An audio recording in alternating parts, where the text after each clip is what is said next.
Good morning, Peter Hyslop with your 8:30 Hunter News update. The stoush between the Rail, Tram and Bus Union and Newcastle transport operator Keolis Downer is deteriorating, with the union saying management must come to the table or risk stopping bus services for 24 hours starting tomorrow morning.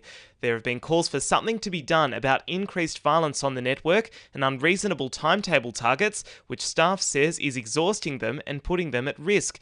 It comes amid growing calls for the public-private state government contract with the French firm to be ripped up when it comes up for renewal in 2027. The union wants a pay increase of 8% year on year for 3 or 4 years and better working conditions. Authorities say they'll have to drive up to Singleton to see if there's any damage from a 4.6 magnitude quake which shook the region this morning. Residents have reported walls and doors shaking, with the 3 a.m. tremor felt as far north as Taree and as far south as Sydney, with apartment buildings rocking there. The number of felt reports has ticked over 3,000. It's a similar size to an August quake, which caused some minor damage at Muswellbrook. This tremor was initially reported as a 5.1, but Geoscience Australia says the localised reading of 4.6 is more accurate. Senior seismologist Phil Cummins told the ABC some felt it in Canberra. We've had over 3,000 felt reports submitted to our site at earthquakes at GA. Those stretch mainly as far south as Wollongong up to around close to Port Macquarie. There are a few further afield, one in Canberra and one up even as far up as the Queensland border. Newcastle councillors ruled out changes to parking on George, Mary, Morgan, Phoebe and Power Streets at Islington after a petition signed by 115 locals was presented. When a plan to introduce permit parking on the streets was put to public consultation, some 98% of responses were negative. It was originally intended to help local businesses with freeing up parking space by timing cars. Labor councillor Declan Clawson says a future intervention will be likely as housing density increases. Lake Macquarie Police say they want to speak with anyone who may have information on a white or grey Toyota Tarago seen at Cardiff at midnight on April 11 as officers investigate an aggravated armed robbery. They want to speak with 3 hooded people captured on CCTV wearing jackets. Police say locals should report information to Crime Stoppers. We've posted the photos on the Hunter News Facebook page. Newcastle Greens candidate Charlotte McCabe is confident the party's policies will lead to a strong turnout of young renters supporting the party in the polls next weekend.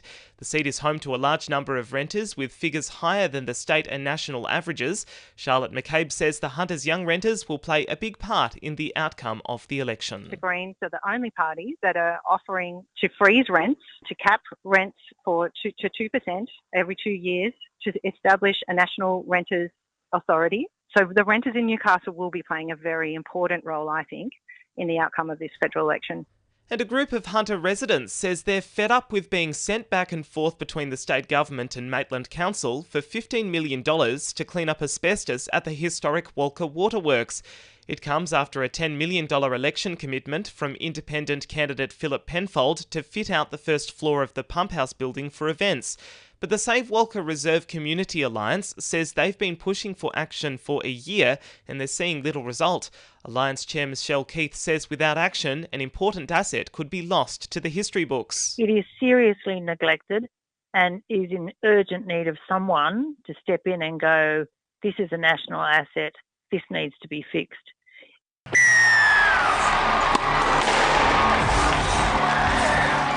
2NURFM Sport. Knights forward Dylan Lucas has been named to return to the side for the upcoming clash with the Warriors on Anzac Day.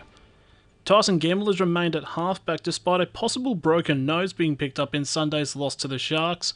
The side will be looking to stop their current losing streak, which could be the worst since the end of the 2022 season. Meanwhile, Maitland's captain Sam Anderson has backed coach Matt Lantry at possibly making his way into the NRL in the near future. The Pickers are in the midst of defending a three-peat of Newcastle Rugby League premierships and will play next this Saturday when they take on one of their former grand final opponents in South Newcastle. And a filly bred by winners Zowstar and Catkins will be looking for its first win of their career at the Newcastle Jockey Club today.